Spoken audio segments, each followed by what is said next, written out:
ऊपर से मशीन चलने की आवाज आती है। लेवाई जल्दी से अपने टेलीस्कोप से दूर से ईस्ट टावर को देखने की कोशिश करता है और तभी उसे एक लड़की दिखाई देती है और ये लड़की कोई और नहीं बल्कि ड्रासा होती है, जो कि उसकी अच्छी स्नाइपिंग की वजह से उसे इस टावर पर ड्यूटी दे दी गई थी। ड्रासा की खूबसूरती देखते ही लेवाई की नजरें उस पर जम जाती हैं, लेकिन लेवाई उससे बात नहीं कर पाता क्योंकि ऐसा करना रूल्स की खिलाफ वर्जी थी और ड्रासा को भी वेस्ट टावर में बैठे लेवाई के बारे में पता चल चुका था। अब इसी तरह से दिन गुजरते हैं और ये दोनों सोचते हैं कि क्या हमें एक दूसरे से बात करनी चाहिए या नहीं। कुछ दिन बाद ड्रासा का जन्मदिन आता है। अकेलेपन में घिरी हुई ड्रासा को लगता है कि उसे किसी से बात करनी चाहिए। वो लेवाई से बात करने की कोशिश करती है। ड्रासा एक व्हाइट बोर्ड के जरिए लेवाई से पूछती है, तुम्हारा नाम क्या है? इस पर लेवाई को रूल्स याद आते हुए कहता है कि नाम बताना अलाउड नहीं है, लेकिन ड्रासा मुस्कुराते हुए अपना नाम बताती है, मेरा नाम ड्रासा है। लेवाई भी ज्यादा न सोचते हुए अपना नाम बता देता है। ड्रासा बताती है कि आज मेरा बर्थडे है और ड्रासा अपने बर्थडे को सेलिब्रेट करते हुए डांस करने लगती है। ड्रासा लेवाई से पूछती है, क्या तुम्हें डांस करना आता है? लेवाई बताता है, नहीं, मुझे डांस करना बिल्कुल भी नहीं आता। जिस पर ड्रासा पूछती है, तो फिर तुम्हें क्या करना आता है? लेवाई जवाब देते हुए बोर्ड पर लिखता है, मैं शूटिंग थोड़ी बहुत अच्छी कर लेता हूँ। यहाँ ड्रासा उसकी शूटिंग स्किल्स चेक करने के लिए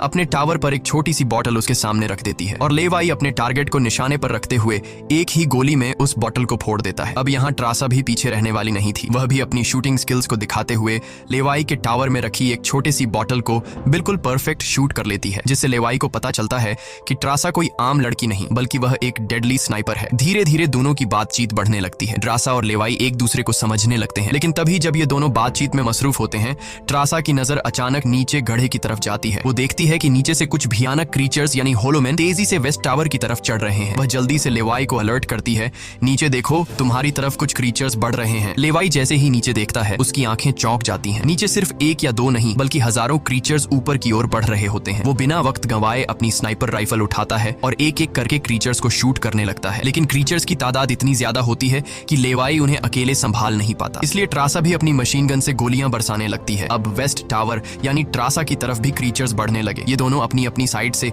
इन क्रीचर्स को मारने लगते हैं, लेकिन तभी लेवाई देखता है कि एक क्रीचर ऊपर ड्रासा के टावर तक पहुंच चुका है और वह क्रीचर जैसे ही ड्रासा पर हमला करने वाला होता है तो लेवाई ईस्ट टावर से अपनी जबरदस्त स्नाइपिंग स्किल्स का इस्तेमाल करते हुए उस क्रीचर को मार गिराता है। अब लेवाई और ड्रासा दोनों को एहसास हो जाता है कि इस खतरनाक जगह में अगर जिंदा रहना है तो उन्हें मिलकर लड़ना होगा। सब कुछ संभालने के बाद ड्रासा बताती है, ये मेरी लाइफ का सबसे बेस्ट बर्थडे था। अगली सुबह लेवाई नीचे लगी लैंड माइंस को ठीक करता है और ऑटोमेटिक गन को रीलोड करता है। तभी अचानक खाई के अंदर से एक ड्रोन निकलता है। वो ड्रोन कुछ सेकंड्स तक लेवाई की तरफ देखता है। ड्रोन अजीब तरीके से स्कैन करता है। ये देखकर लेवाई हैरान रह जाता है और उसे कुछ समझ नहीं आता कि ये ड्रोन क्यों और किसके लिए भेजा गया था। इस तरह से दिन गुजरते हैं और फिर महीने। इन दोनों की आपस में दोस्ती होने के बाद अब उनके दिन अच्छे गुजर